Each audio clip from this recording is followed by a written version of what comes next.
My trip home was a mess, but I might just leave that story for another video because Corona ruined everything, but we're not gonna get into it. It's fine, it's okay.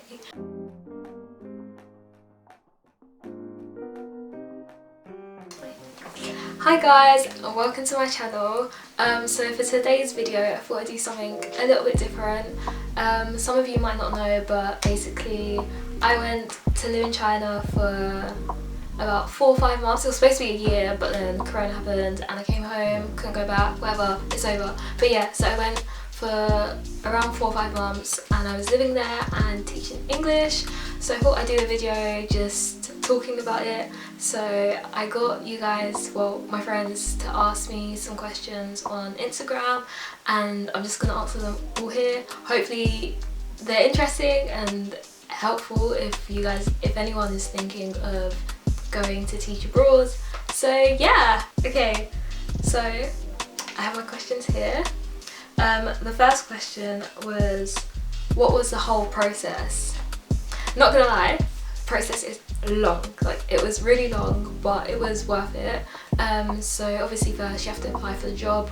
I applied on a website that I signed up to when I went to a job fair at uni, and then there was like a posting for it. I saw a posting for it come through in my emails, so I applied, and then I applied in like December, and then in January I had an interview on Skype, and then a week after my interview, that's when I got told I got the job. From then, that's when they started sending in information about like all the different documents and all the stuff that we would need and stuff.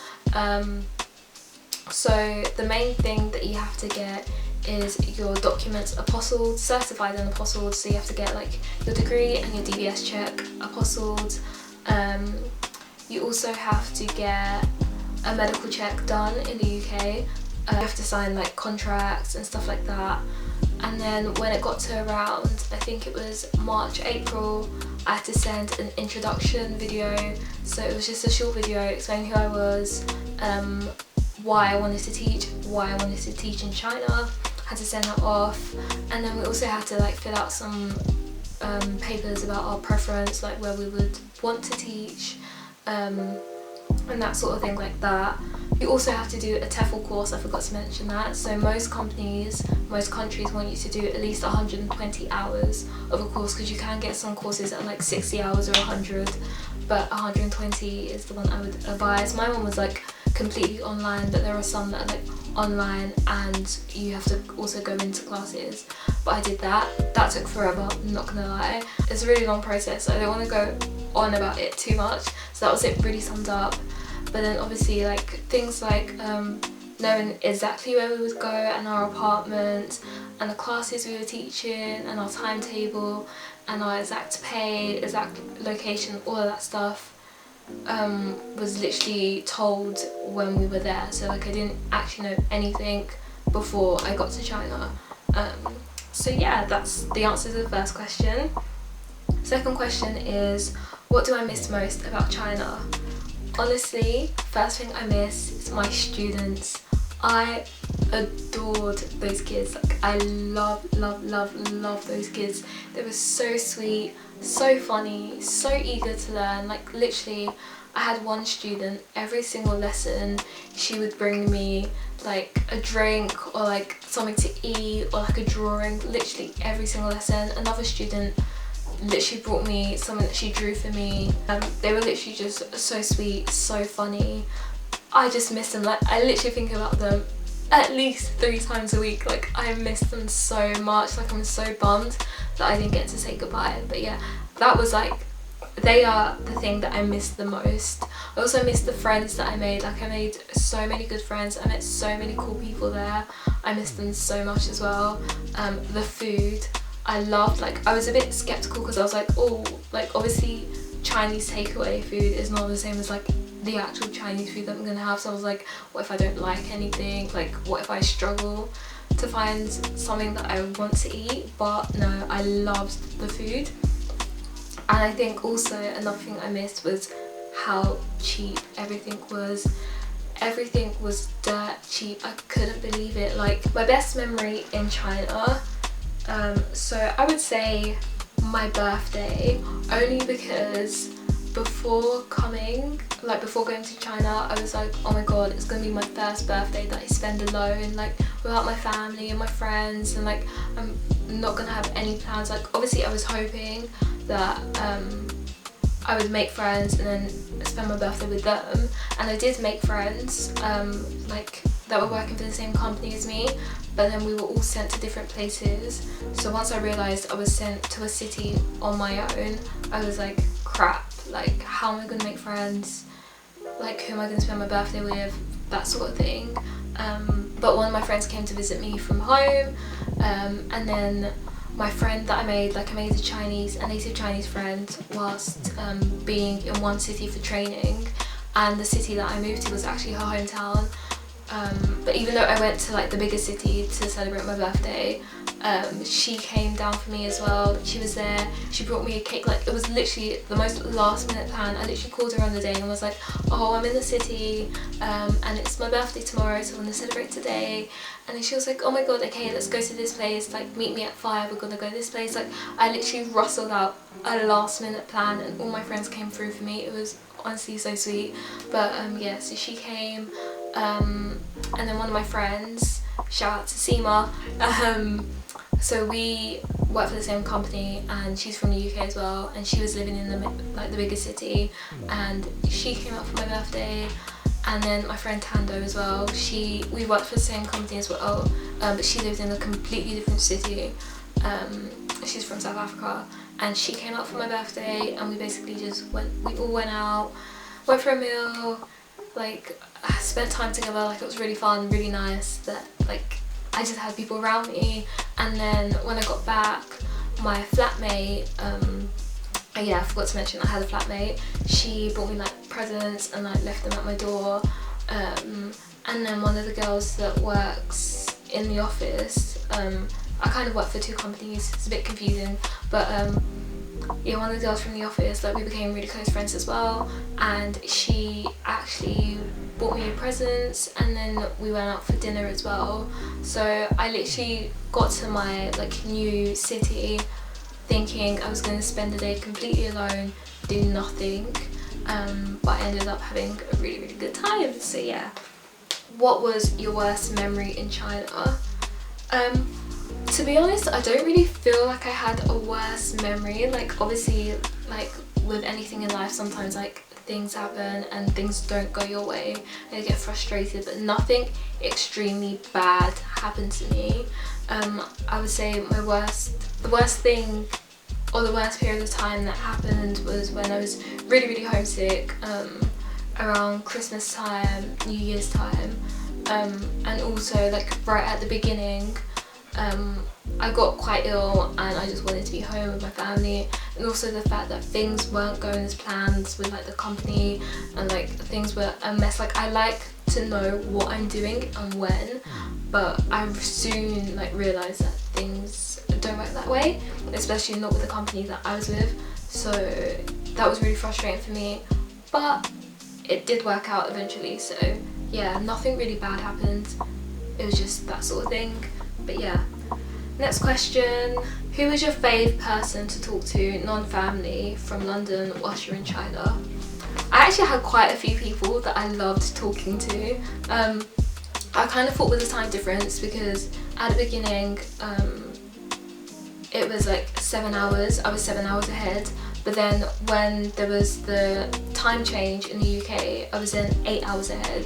So it was hard enough talking to people when I was 7 hours ahead, and when I wasn't doing anything, because obviously for the first few weeks I wasn't doing much because I hadn't started working with just like training and stuff like that. So even when we were in training, or if I was just like chilling in my room or whatever, I could speak to people whenever. I would stay up until whenever to talk to my friends. But then when I started working, obviously I wasn't going to stay up until like 5 AM to like speak to my friends, knowing that I had work the next day. Like it wasn't realistic for me, like it just wasn't a smart thing to do. So I thought I wouldn't speak to people that much, but I actually did. Like I had like a few friends that I spoke to quite a bit. I'm gonna give them a bit of a shout out, because why not? So Nadine, honestly, the catch-ups with this girl were like the best thing ever. I loved talking to her. Like, it was so nice to just catch up. She was my flatmate when I was at uni, and we got along really well, and it was just really nice to like catch up with her and stuff.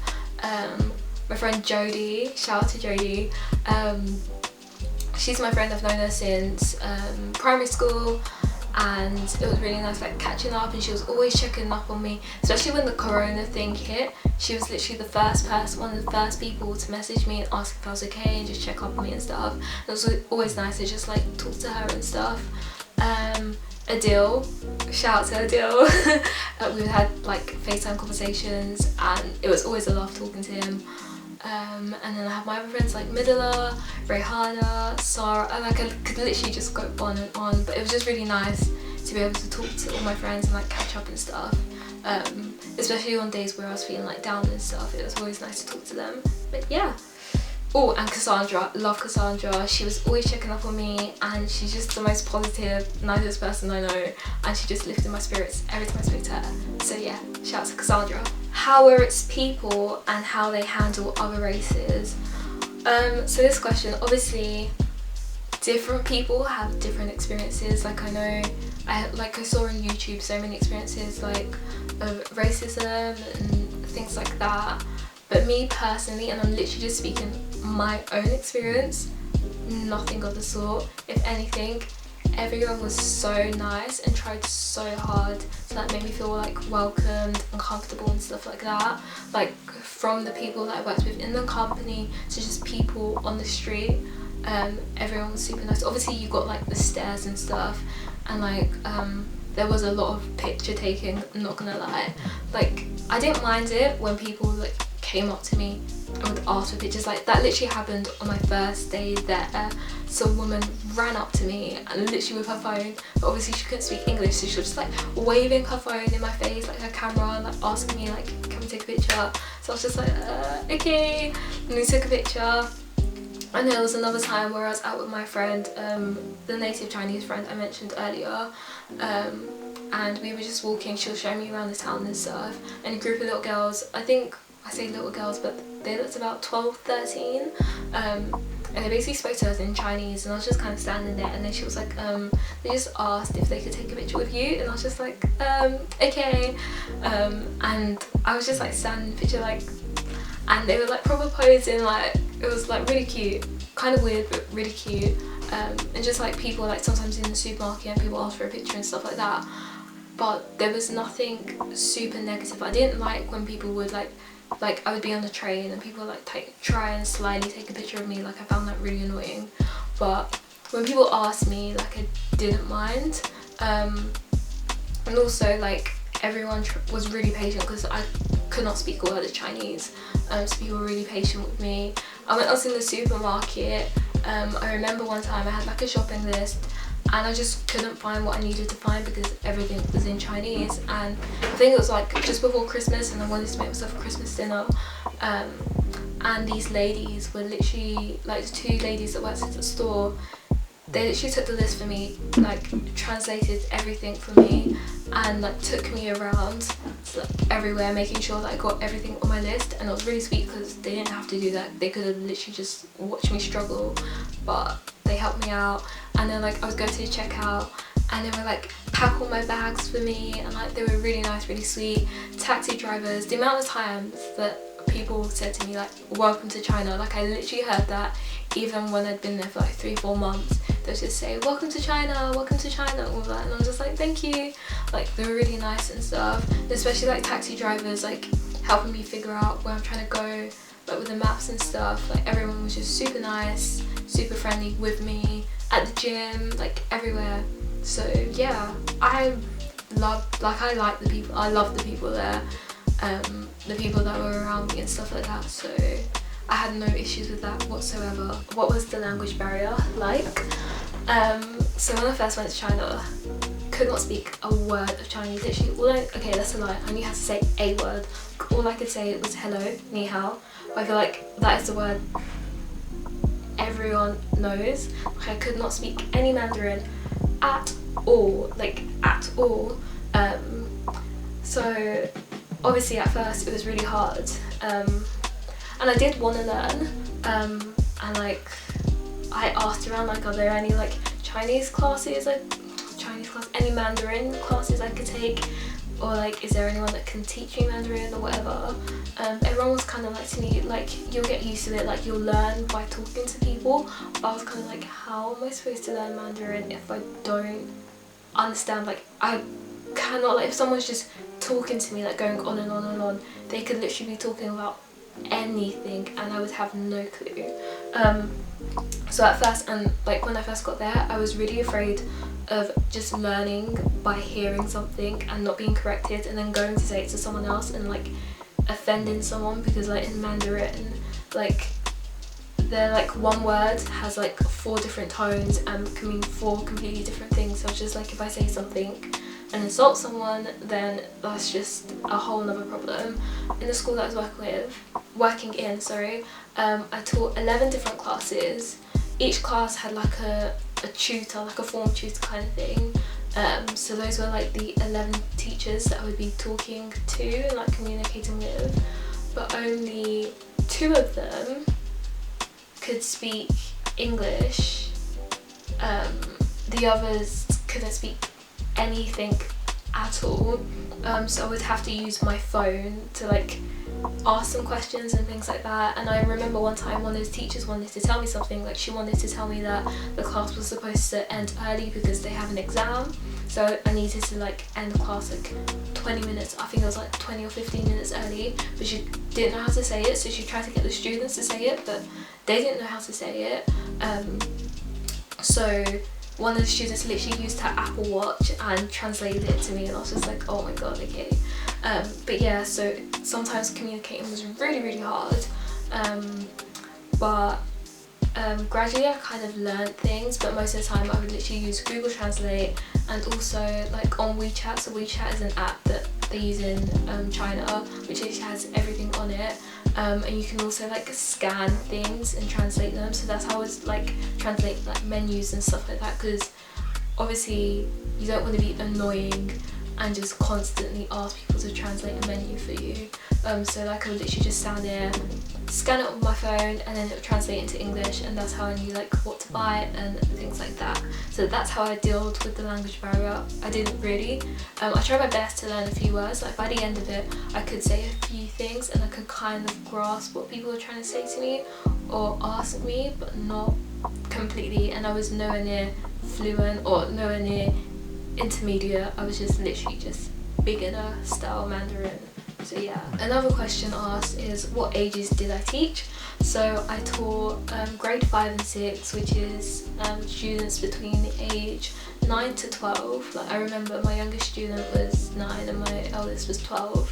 And then on Sundays I would also do like a book club with the company that I worked with, and those students I think aged between 3 to 5, 6. But like my Monday to Friday kind of working at the school was 9 to 12, and I loved that age group. I absolutely adored them, because some of them could actually speak like pretty good English. Like I couldn't speak to them like the way I'm talking to like here, like the way I'm talking now, or the way I talk to my friends or whatever, but like if I used like really basic common terms, I could have like a actual back and forth conversation with them, which was nice. So yeah, that was my age group that I taught. How did I teach them? Like, did they not ask me questions that weren't in English? So I wasn't their only English teacher. They had like a Chinese English teacher, so like a native Chinese teacher that taught them English. She would teach them, he or she, mainly she, would teach them like grammar and new vocab and just like things like that. And I was there to kind of teach them conversational English and just like help with pronunciation and that sort of thing. So obviously when I first got there were times where the language barrier was just a lot. Like they weren't getting me, I weren't getting them. I think the most common question the students asked me was whether I could speak Chinese. Like they always said to me, can you speak Chinese? And I was always like, no. Like the answer never ever changed for like literally the whole 4 months.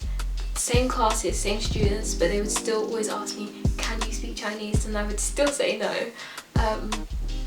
But like the good thing about it most of the time was I would explain things, and in each class there was always one student that knew enough English to kind of grasp what I was trying to say. So even if like I was trying to say something to them and they weren't understanding, then there would always be one student that kind of grasps it, and then once I'm like, okay, yes, you've got it, then that student will like explain to the other students. But they really wanted to like stop me from trying to like translate into Chinese or getting another teacher to translate, just because then the students get into the habit of thinking in Chinese or something like that. Like they're thinking in Mandarin, so it'll be like, rather than them like taking in the English, they're like looking at the English, translating it into Mandarin, understanding it in Mandarin, and then trying to translate it back into English, and it's just a bigger process in their mind, something like that.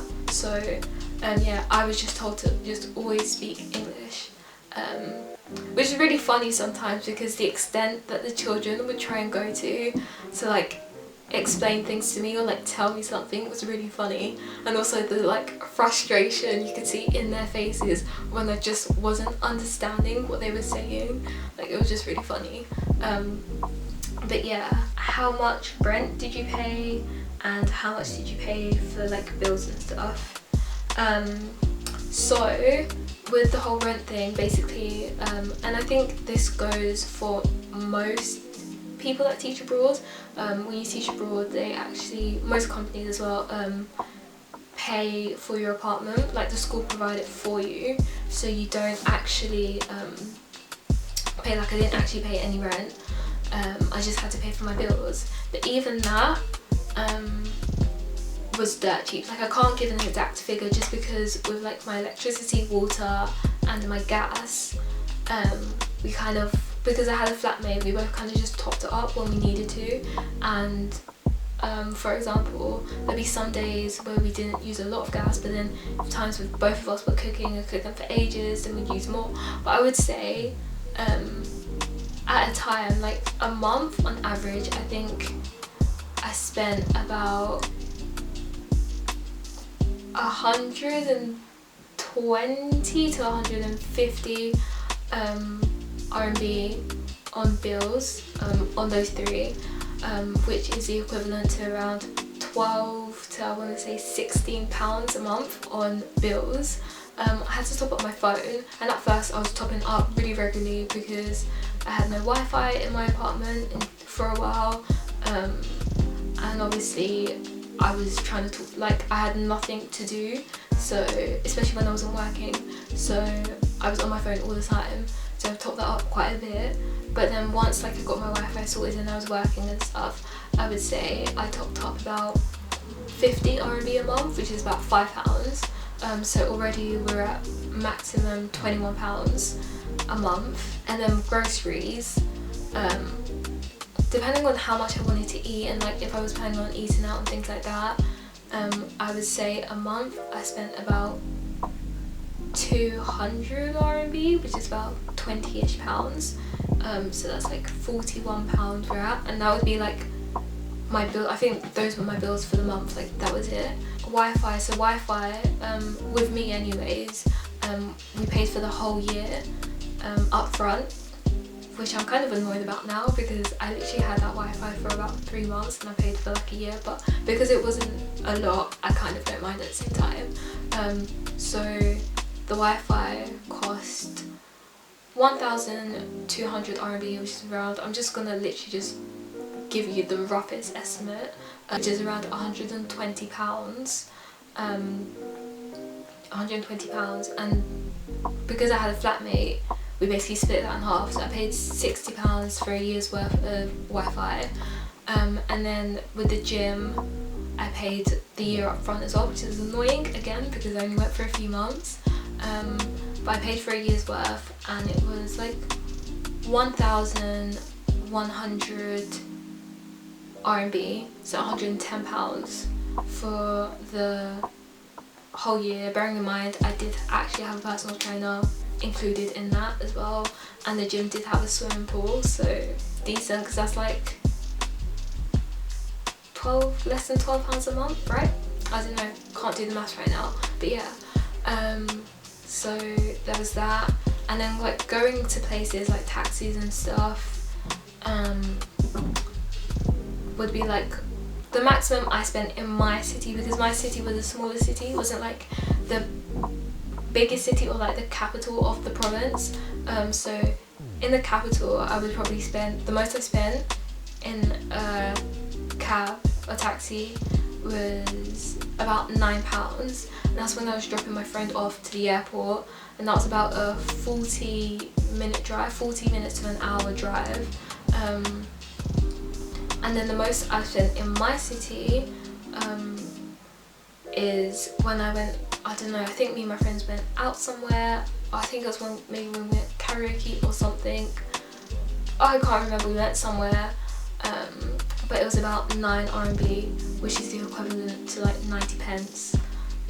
Usually when I'm going to like the supermarket, like when I go to Walmart to do my groceries and stuff, it cost me about 6 RMB, which is like 60 pence to get there and then 60 pence back. So literally everything is super cheap. This is what I was saying before, like everything is dirt cheap, which I love about China. How did you find it adapting to the culture? So there were a few things, like when I first got there I was like, whoa, like this is just me and these things are just, they're not gonna work out, like it's not gonna happen. Like the whole thing with so like some of the toilets were like the little like the holes in the floor sort of thing, like the squat toilets. When I saw that I was just like, nope, there's no way, there's actually no way. Things like getting served hot water, like at restaurants and just in general, like when you go and see people, go to the office, they give you hot water. When I first got given hot water I was just like, disgusting, because me, I like my cold water, I like my ice cold water, but now give me cold water, I'm not having it. Where's my hot water? Like I actually enjoy having like the hot water. Just like how really reserved and conservative everyone is, like that isn't a big thing, but like I'm so used to like around me people just being really out there. Everyone was just kind of, you know, not afraid to like be themselves, that sort of thing. But I felt like here, like when I was in China, everyone was just a bit more reserved in a way, and like just things like, I don't know, to be honest there weren't that many things that were massive culture shock. Oh, the spitting everywhere, and it wasn't even just like a little spit, it was like a proper, I don't even want to make the noise, but it was like a proper like get everything out of your system and just throw it kind of spit. Really gross, something that I just couldn't get over. And also the smoking inside, like people smoking everywhere. There were people smoking in hospitals, there were people smoking in taxis, people smoking in shopping centres. Like you're allowed to smoke anywhere and everywhere, and I hate the smell of smoke, and that was just something I had to force myself to like get over, because it happened everywhere. But I was literally like, I would come home from like work or shopping, whatever, and I'd come home smelling of smoke, and I hated it, because I just hate that smell so much. But like in terms of the actual culture, there wasn't much where I was just like, what in the world, like this is something I'm not gonna get over. Like I got over everything pretty much. I did miss having a bath though, because every house has a shower, like there's no baths. But yeah, no, there wasn't anything that was really shocking, something I just couldn't get my head around. Not that I can think of right now, so I'm just thinking, if I can't think of anything at the top of my head, there clearly wasn't anything that shocking. So for now I'm gonna say like adapting to the culture wasn't as hard as I thought it would be. Even think, oh, speaking of hard, the beds were rock hard, but I kind of got over that as well. One thing I just still shocked me every time I saw it was like people walking around with like chickens, or like people hanging, like air drying their meat on like their balconies and stuff. That was one thing where I was just like, whoa, like whoa. But other than that, there wasn't anything that shocked me too much. So yeah, that's what I would say.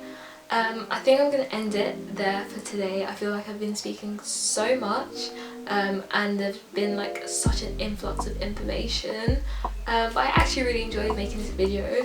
So if there's anything like you want me to go into more detail about, whether it's like my actual job and like the things that I did on a day-to-day basis, or just like what I would do on like a day off, or anything again about things I went, places I've seen, people I've met, anything about more of my experiences, or any more questions on the process, or like more of a detailed video on like the process and stuff, then just let me know. Either DM me or comment, or just send me a message somehow, and I will get down to making that video.